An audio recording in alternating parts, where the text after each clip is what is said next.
O dia estava abafado naquela tarde de setembro.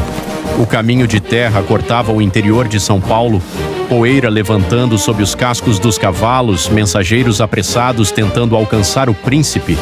Não havia multidão, não havia palco, muito menos um grande discurso. Era 7 de setembro de 1822. Dom Pedro estava longe do Rio de Janeiro, doente, cansado, com dores constantes e ainda assim pressionado por todos os lados. Cartas haviam chegado de Portugal.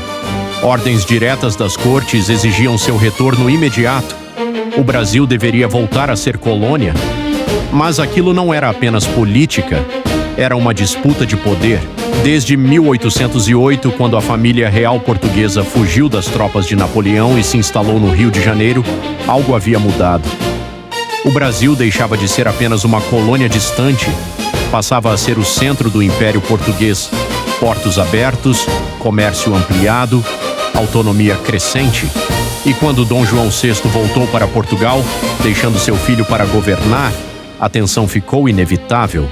Portugal queria controle de volta. A elite brasileira, não.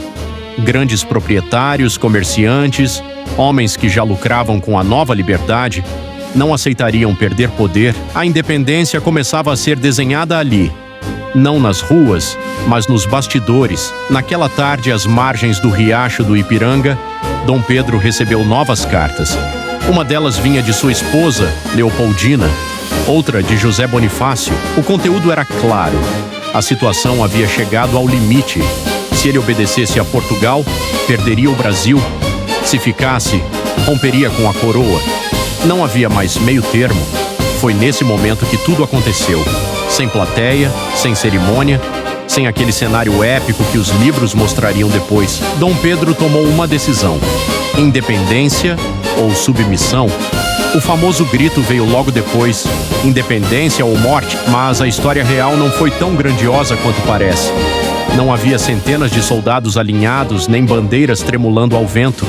O que existia era um pequeno grupo, em uma estrada comum, em um momento de urgência. E aquele grito não foi apenas um ato heróico, foi uma decisão política calculada. A independência do Brasil não nasceu de uma revolução popular. Não houve guerra massiva como em outros países da América. Ela foi conduzida de cima para baixo, pela elite, pelos interesses econômicos, pela manutenção do poder. Nada mudou para a maioria da população naquele momento. A escravidão continuou, as desigualdades permaneceram, o sistema praticamente o mesmo. O Brasil se tornava independente, mas ainda carregava as estruturas do passado. E havia mais. A independência não saiu de graça. Para ser reconhecido internacionalmente, o Brasil precisou pagar uma dívida milionária a Portugal com dinheiro emprestado da Inglaterra. Ou seja, nascia livre, mas já endividado. O gesto às margens do Ipiranga foi simbólico, mas o verdadeiro processo foi muito mais complexo. Negociações, interesses, estratégias silenciosas. A imagem que ficou nos livros com Dom Pedro erguendo a espada foi construída depois. Uma pintura, uma narrativa, uma versão idealizada da história. Porque a realidade raramente é tão simples. A independência do Brasil não foi apenas um grito, foi um acordo, um rompimento controlado, uma mudança sem ruptura total. E naquele instante, às margens de um riacho comum, sem que ninguém ali percebesse completamente, um novo país começava, mas não exatamente como muitos imaginam.